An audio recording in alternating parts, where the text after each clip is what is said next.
wisdom, prudentia, justice, justitia, temperance, temperantia, courage. fortitudo. Applying ancient philosophy to modern life, this is the Sunday Stoic.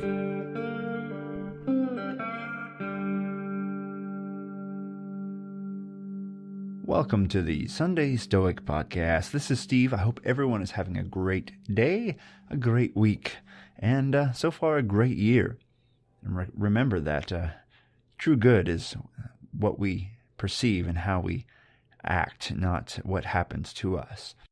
This is the Sunday Stoic Podcast, exploring ancient philosophy, applying it to modern life, trying to live more fulfilled, happy lives, by pursuing virtue, by living a life that we will not regret. The last few episodes have been explorations of the early Stoics, Zeno, the founder of the school, and his descendants, if you will, his philosophical followers, including, on the last episode, the Middle Stoa, those Greek Stoics who introduced this philosophy to Rome. We're going to pick up there and look at the later Stoics, and we're going to spend quite a bit of time here because that's where most of our writings are from. Before we jump into Seneca, I'm going to go in roughly chronological order here. We're going to look at Cato, just really briefly. I don't have much to say about Cato, only that he's really important to know about because he is a Stoic hero. He's often cited as evidence of courage, bravery, etc. From various Stoic writers. So Cato the Younger was a Roman senator and was well regarded for trying to preserve the republic in the face of Julius Caesar. He was well known for his integrity and came to be a Stoic hero because he was defeated. Caesar won, as you probably know. And Cato would probably have been pardoned by Caesar and welcomed back into, the senatorial lifestyle that he was used to. But Cato, instead of allowing Caesar to pardon him, committed suicide. And basically he stabbed himself with his sword, and a doctor was brought in to save him. And then he reached into his own wound and disemboweled himself and expired rather than be saved by his doctor. So Cato is seen as this upright, well-regarded politician, well-regarded citizen. Then he's also seen as someone who knew when death was preferable to life and was willing to act on it with bravery. If I remember right, he went back. It said he went back to his room and read maybe it was Plato reading about Socrates, and I've heard that a lot of folks would read Plato. Plato's account of the death of Socrates as a way to bolster their courage just before they themselves were to die. So it's kind of a traditional thing to do.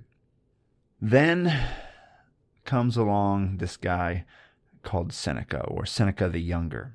He's born in approximately 4 BCE, right around the same time as Christ, right? So about the same time.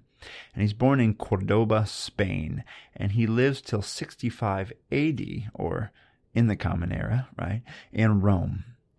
He's born to a pretty well-to-do family. His father, Seneca the Elder, was a famous teacher of rhetoric and was well regarded. And so as a boy, he went to Rome and he studied philosophy with a group called the Sexti, which was a philosophy that kind of combined Stoicism and Pythagoreanism. Sounded like it was a somewhat strict school, leaning in the Cynic direction in some ways, but it didn't last very long. And his health eventually suffered. He probably had asthma, and he went to live with his family in Egypt. I believe his aunt and uncle in Egypt, different climate. So he went to Egypt for a while as a young man. And when he returned to Rome finally, he entered into politics, and I guess he was really good at giving speeches, and Emperor Caligula, not a well-regarded dude, was angry by his speeches. Something about his speeches ticked off Caligula, and Caligula sentenced him to death.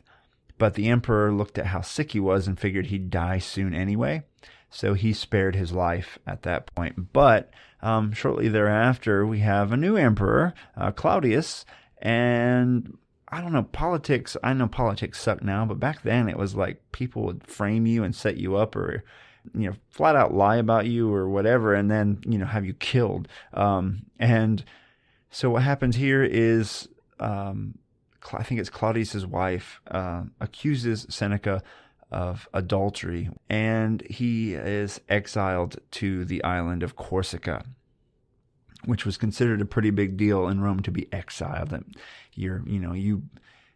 And in Roman culture, being somebody was really important.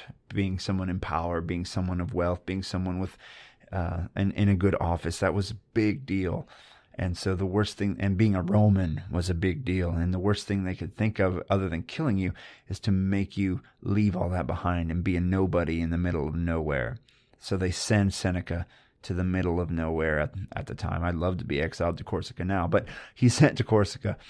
And eventually, he returns to Rome, marries Pompeia Paulina, a member of a well-to-do family, and he made a lot of influential friends, and soon he was made tutor to the young Nero. And Nero becomes emperor in 54 AD. Seneca's a speechwriter of his. Seneca may be implicated in some ways with like some of the weird stuff Nero did early on, like the murder of his own mother. We don't know that Seneca had anything to do with the planning of it, but he had to explain it to the Senate. Things that made some question how much Seneca lived up to his own philosophy, and that could be a fair argument. But also remember, a lot of the things we have written about the Stoics are written by their enemies, 2,000 years ago. So it's hard to tear out, figure out exactly where the facts are and how things worked out. But he was involved with Nero as his tutor, and eventually he starts to fall out of the emperor's favor, and he tries to retire several times, just say, I'll go live in the country and be gone, but Nero wouldn't let him out completely. And then eventually Seneca is accused of plotting against Nero. Someone tries to assassinate him, and Seneca, probably falsely, is accused of being part of this conspiracy, and Nero orders him to commit suicide. And there's some writings about that he cuts his veins, but he wouldn't bleed out because of his age and whatever, his diet, they blame it on. He wouldn't bleed out, so he drinks poison and he won't quite die. And eventually he's smothered in a bath and dies. So he is eventually kind of made popular by early Christians and I think through the Middle Ages as well. In fact, some fake documents were written that tried to make it look like he and St. Paul were pen pals, and that he maybe converted to Christianity because the Christians liked some of what he had to say, and they thought about trying to get him, make it look like he was a Christian so they could, teach some of Seneca's teachings as well. However, it is interesting that his brother is mentioned, I believe in the New Testament. He met St. Paul, and it's discussed there. So there's kind of a lot of overlap here between Seneca and Christianity. Now, we have a lot of writings from Seneca still in existence. So unlike Marcus Aurelius, who wrote a journal to himself, and unlike Epictetus, who didn't write anything at all, but some students kept their notebooks, Seneca wrote, and he wrote for the purpose of being published and read by many. So we have a lot of his writings.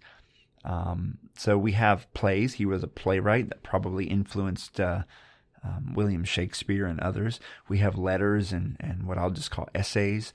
And today we're going to focus on a consolation letter. Consolation letters were something they used to write back in the day when someone died or someone had a terrible event befall them to console them. And this, I'm reading from this letter because I believe it's the oldest of these types of writings that we have from Seneca, and it was written when he was exiled to Corsica, and his mother is devastated at the loss of her son. She probably figures she'll never see him again, and it's almost like he's been killed, but he's still alive, right? So he writes this letter to his mother, but in reality it's probably published, and it may even have been a bit of a piece to win the favor of the emperor and come back over time. But Still, there's a lot of sound advice crammed into this letter. I'm not going to read it all. I'm going to read snippets and give you my commentary as we read it, for the most part, rather than after the fact. So it's a consolation letter to Helvium, is how I'll say it. Helvium, if you read it with pronounce the V. Before we do the reading today, I thought I would summarize some of the main points of Seneca's letter, because it is a bit of a long read, just to help you wrap your mind around some of the major points here. 1, always put things into perspective. When we face hard times, we can remember past times where we struggled and prevailed, or look to examples from others. What is happening to us is not out of the ordinary. It's something that we can deal with. 2, if we mentally prepare ourselves for hard times, they will not surprise us, and they will not upset us.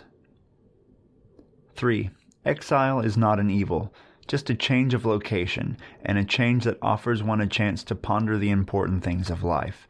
And likewise, our possessions are not us, and they can be taken away, but we still remain. 4, philosophy is the best way to overcome grief and sorrow. But, 5, until we are sages, we may also need pragmatic shortcuts to overcoming our passions, until philosophy can take its rightful place as our guiding star. Seneca starts by telling his mother that he would love to be able to quench her grief, or at least to wipe away her tears, but he figured he'd better remove his own grief before he does that. He says, "I should set myself free from my own sorrows. Then I was quite sure I should rouse you from your grief with more authority if I had first shaken it off myself." So he's admitting, not being the perfect sage. He's admitting, I have grief, I feel it, and I need to shake it. So this idea he has to cure his own grief before he's any good to others. And it's said in here that he recently lost a child. His child died, and then he was exiled. So he's had a rough patch. Seneca's going through some tough stuff. And he's hoping that his mother will indulge him and help him set bounds on her sorrow, basically trying to prove to her that this thing that she might view as terrible, that the world would view as terrible, is not that big of a deal. It is not an evil like people will try to tell her. He says, "I will rip up and bring to light, again, wounds already scarred. Someone may say, what sort of consolation is this, for a man to rake up buried evils, and bring all its sorrows before a mind which scarcely can bear the sight of one? But let him reflect that the diseases which are so malignant that they do but gather strength from ordinary remedies may often be cured by the opposite treatment. I will, therefore, display before you your grief, all its woes and miseries.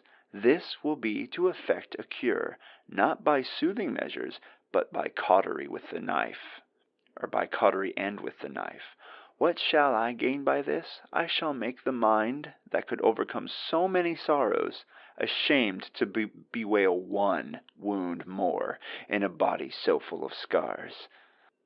Let those feeble minds who have been enervated by a long period of happiness weep and lament for many days, and faint away on receiving the slightest blow.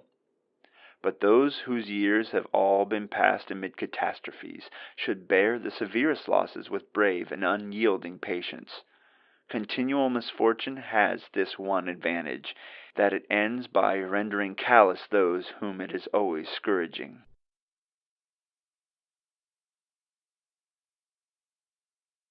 Seneca then goes on to remind her of all the misfortunes she has suffered through her life, using this then as an idea that, hey, you've survived a lot of bad stuff before. This is nothing. You'll be fine.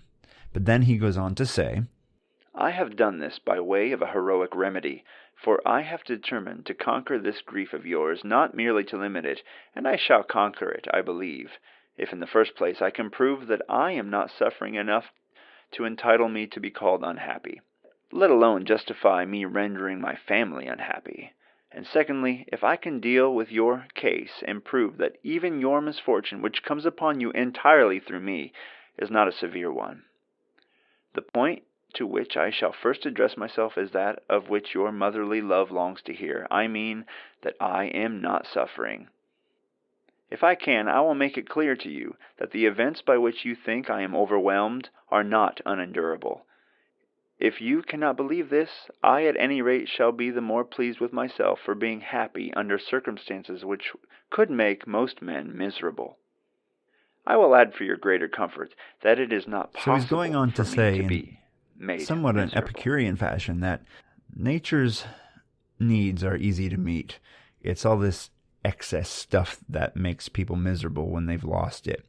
And he says, the aim of nature has been to enable us to live well without needing a vast apparatus to enable us to do so. Every man is able by himself to make himself happy. External circumstances have very little importance, either for good or for evil.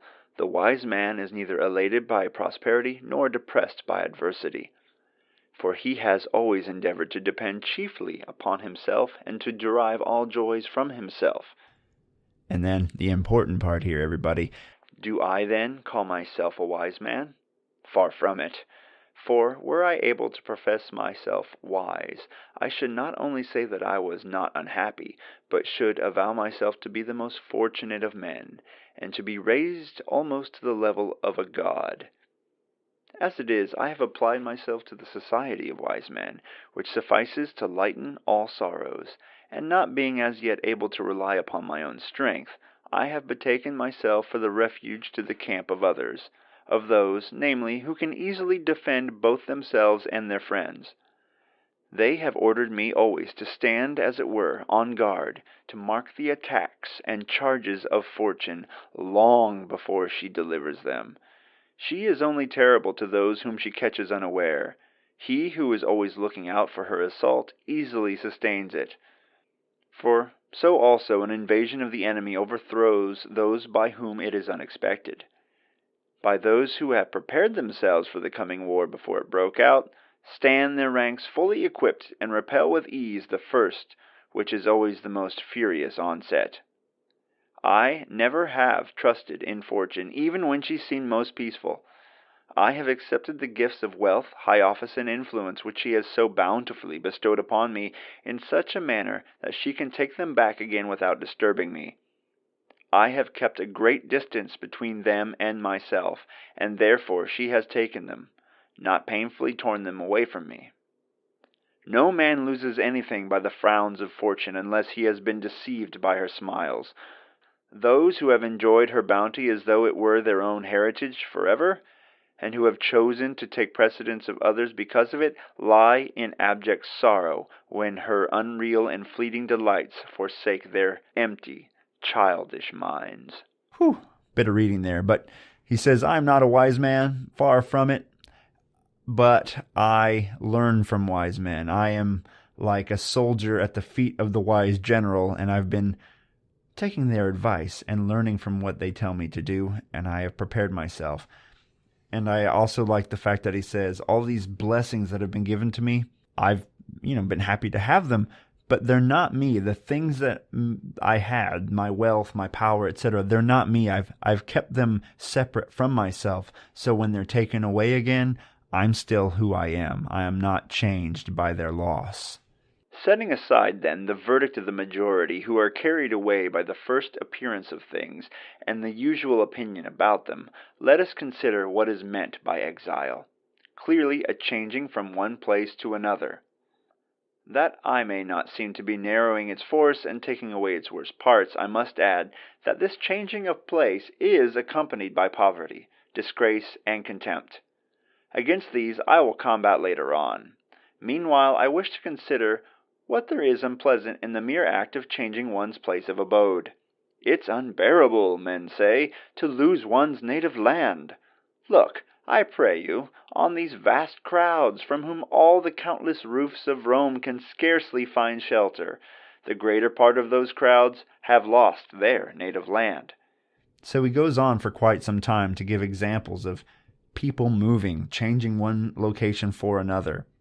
It's not uncommon. Even the stars, from the perspective of a human at this time, the stars change positions, the planets change positions, the sun changes positions.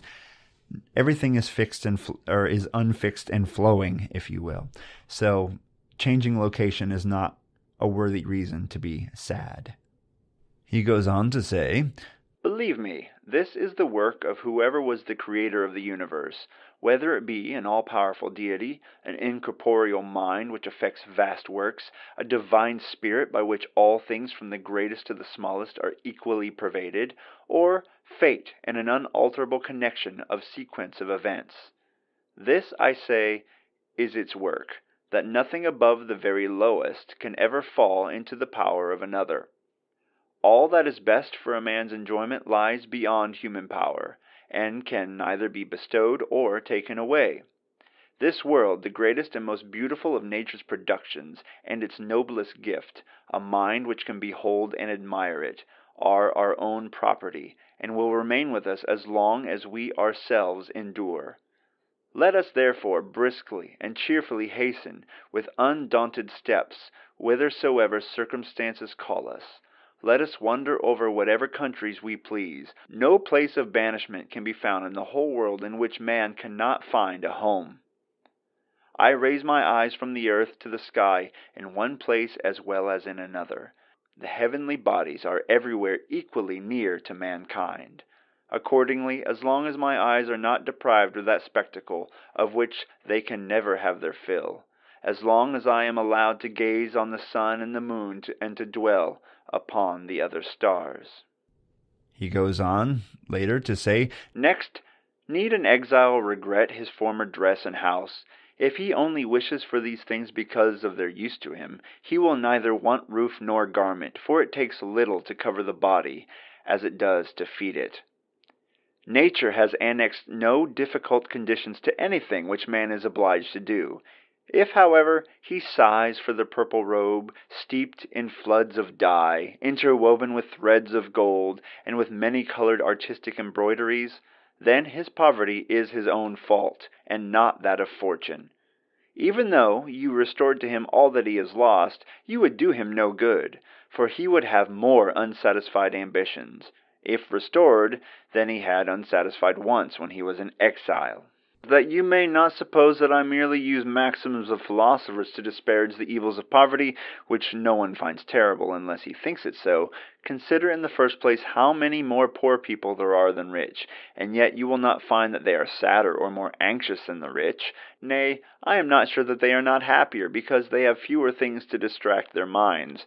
I find it interesting here that he talks about this idea that it doesn't matter how God works, if it's Zeus in the traditional sense, or a purveying wisdom throughout the universe, or just cause and effect, that either way we end up with the same result.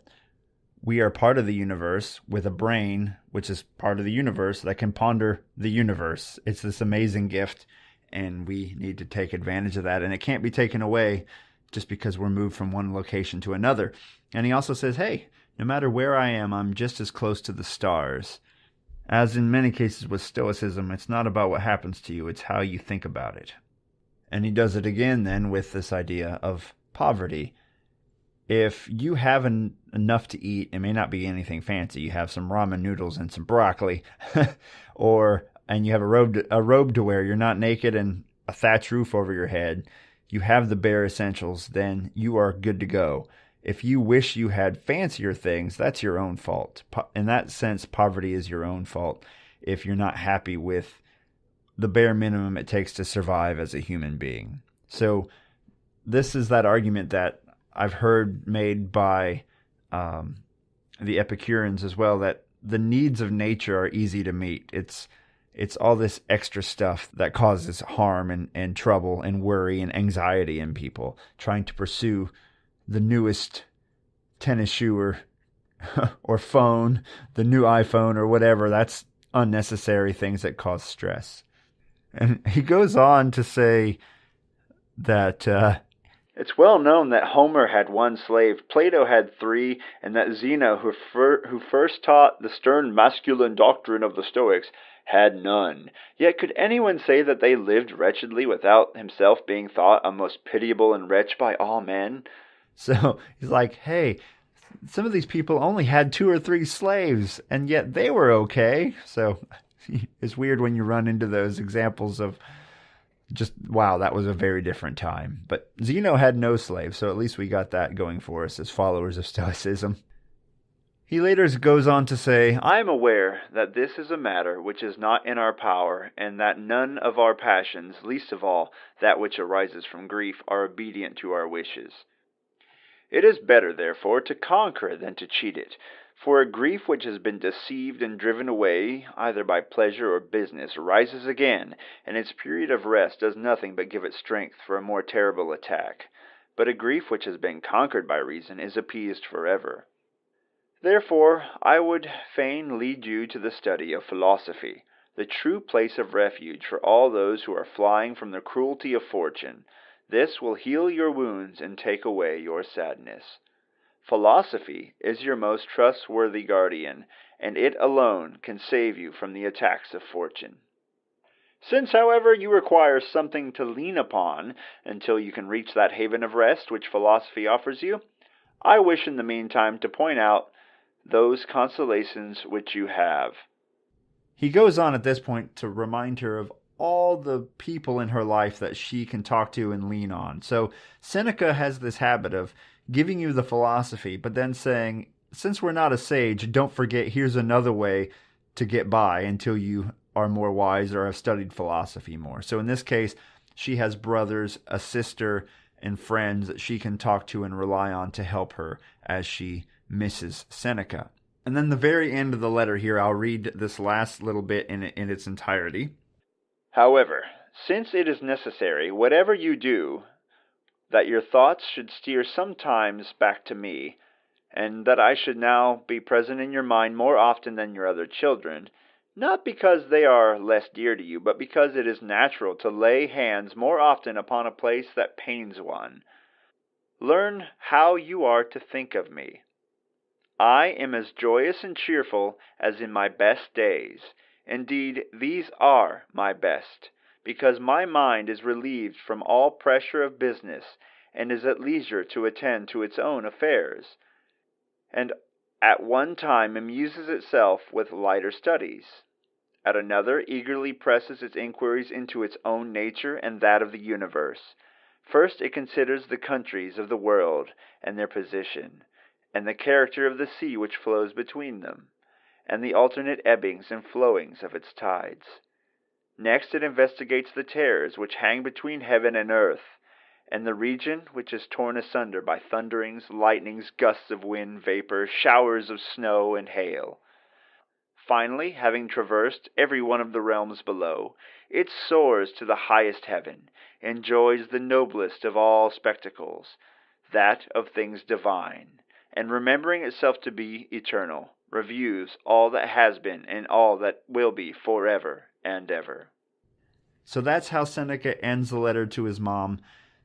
More Stoic advice, really. This idea of retraining how you think about how you think about things, retraining your mind. Stop thinking about me as like starving to death on a rock somewhere. Instead, think of me as having time to pursue amazing, beautiful things, to ponder the meaning of the universe, how the universe works, how my soul connects with all things that are. And that's how he ends his consolation letter to his mother. So this is a very unique consolation letter. He's not writing to a mother to get her over the death of his son. In this case, the son himself is writing to her saying, hey, I'm exiled, but it's okay. Things are okay, Mom. You've gotten through worse. And he uses Stoic philosophy throughout this letter, as well as practical advice, kind of like psychological advice as to how to overcome her grief. And he's hoping she won't just sort of tame it down, but eliminate her grief entirely. All right, so that's been a good chunk of this letter from Seneca. I'm going to do another one or two of these and then talk about the letters from Lucilius in the next few episodes. Then we will move on, I believe, to Musonius Rufus, and then to Epictetus, and finally Marcus Aurelius. And then we will go back to more of a normal Sunday Stoic format. Thank you for joining me this week. I hope you hung in there with this reading. I think it's important to kind of get longer readings from some of these Stoics instead of just sound biting them. And I appreciate you sticking with me. So you can support the show by, listen to the end of the podcast. Ian will tell you all about it. And you can email me, and I appreciate your help. Carpe diem, everybody. Thank you for listening to The Sunday Stoic. If you enjoyed the show, please subscribe, rate, and review The Sunday Stoic on iTunes. Become a member of the Sunday Stoic team, earn rewards, and be an integral part of the show by becoming a patron at www.patreon.com/SundayStoic. Contact the show by emailing sundaystoic@gmail.com or by leaving a voicemail at 501-503-3132. To find out more, visit www.sundaystoicpodcast.com. And as Steve always says, Carpe Diem.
Thank you for listening to The Sunday Stoic.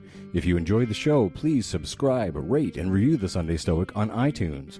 Become a member of the Sunday Stoic team, earn rewards, and be an integral part of the show by becoming a patron at www.patreon.com/SundayStoic.